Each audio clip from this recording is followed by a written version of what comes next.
2 hours ago, Global Affairs Canada released trade data that confirms what Washington feared most. Canadian exports to the United States fell 5.8% last year. But total Canadian exports didn't fall. They stayed stable. Because exports to non-American markets surged 17.2%. The United States now represents 71.7% of Canadian exports, the lowest share since the early 1980s, before NAFTA even existed. Mark Carney's diversification strategy isn't a plan for the future. It's already working. And Donald Trump just lost his primary leverage over Canada. The numbers tell a story that contradicts everything conventional wisdom predicted. When Trump imposed sweeping tariffs on Canadian goods throughout 2025, economists warned of catastrophic consequences. Canada sends 75% of its exports to the United States. Losing American market access would trigger recession, unemployment, and economic collapse. The predictions were unanimous. Canada would have no choice but to capitulate to American demands because alternatives don't exist at sufficient scale. Those predictions were wrong.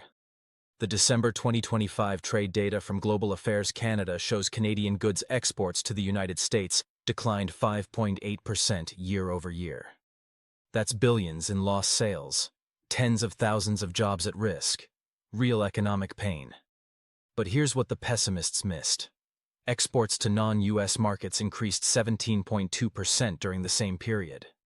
The gain from alternative markets almost completely offset the loss from American tariffs. Total Canadian export volume remained essentially stable despite the most aggressive American trade war in modern history. The composition shift is even more revealing.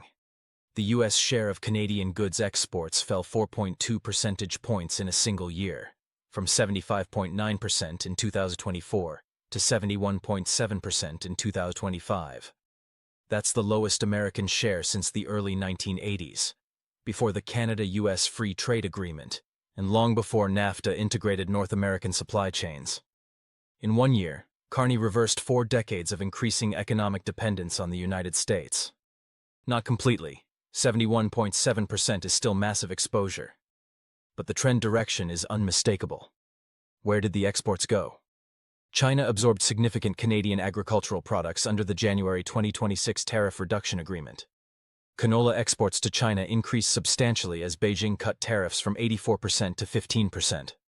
India purchased Canadian uranium, natural gas, and critical minerals under agreements Carney negotiated during his March trip to New Delhi.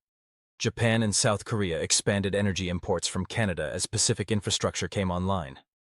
Australia increased purchases of Canadian manufactured goods. ASEAN nations bought more Canadian raw materials and processed foods.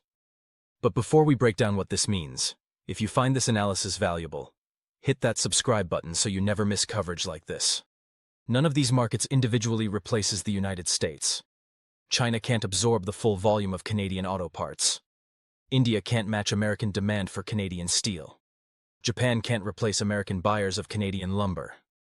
But collectively, these alternative markets provide enough demand that Canada can survive, and potentially thrive, without complete dependence on American access.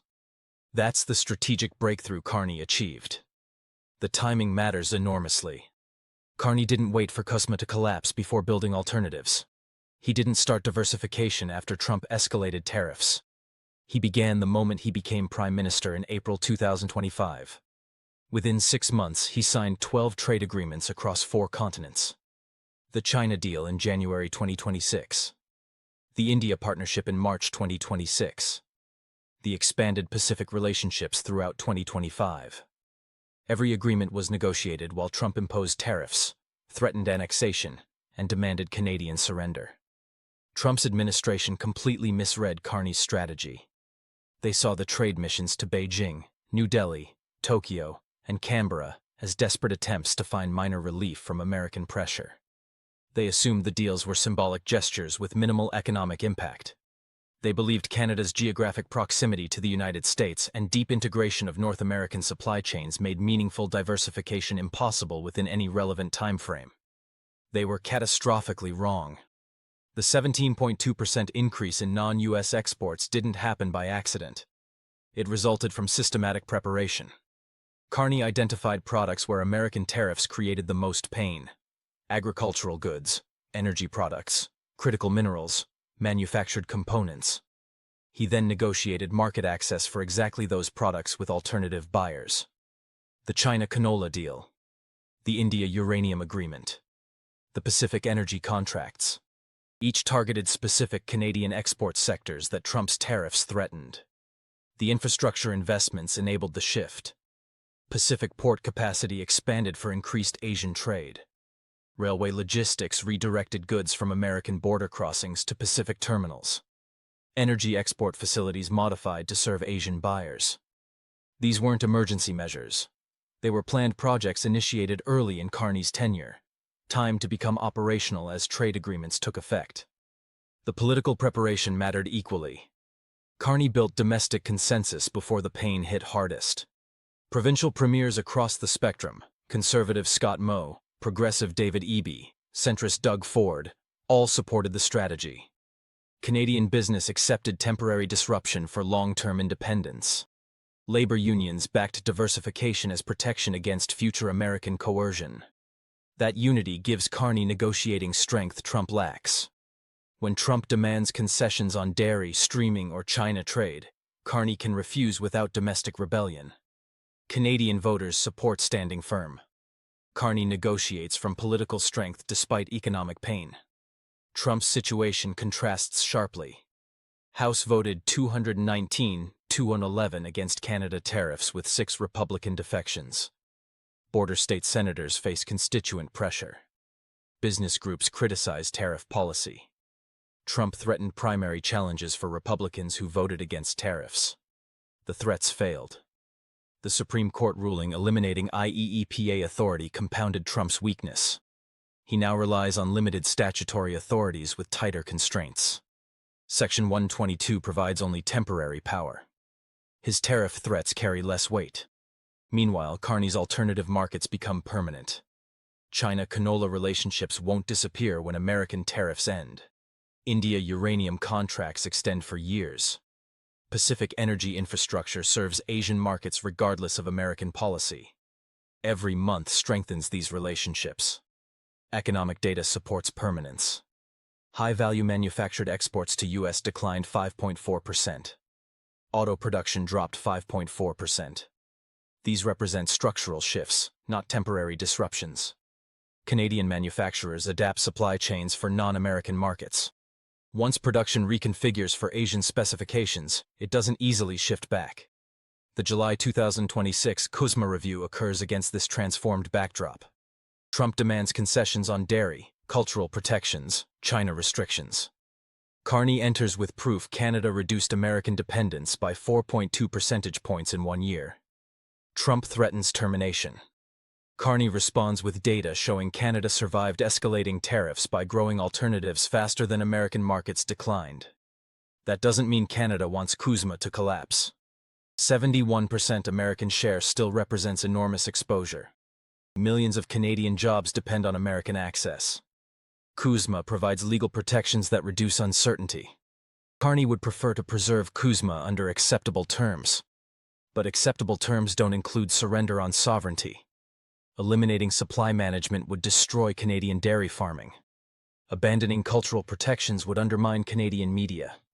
Restricting China trade would limit economic options precisely when diversification proves essential. Carney won't accept those terms. The export data gives Carney credibility to refuse. When Trump says Canada has no alternatives, Carney points to 17.2% growth. When Trump claims Canada faces collapse without American access, Carney shows stable export volumes despite tariff escalation. When Trump demands immediate concessions, Carney demonstrates Canada can sustain pressure while building permanent alternatives. American negotiators recognize this shift.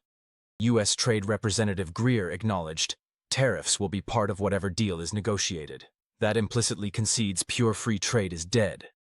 America wants permanent tariff authority. Canada wants guaranteed access despite tariffs. The negotiation is about managed friction, not frictionless integration. The early 1980s comparison is instructive. Last time American share was this low, Canada had no comprehensive trade agreement with the U.S. The 1988 Free Trade Agreement and 1994 NAFTA reduced barriers and increased integration. Now the cycle reverses. American share declines. Barriers increase. Integration decreases. Canada builds alternatives that reduce dependence. Does American share fall to 65%? 60%? Or stabilize at 70%?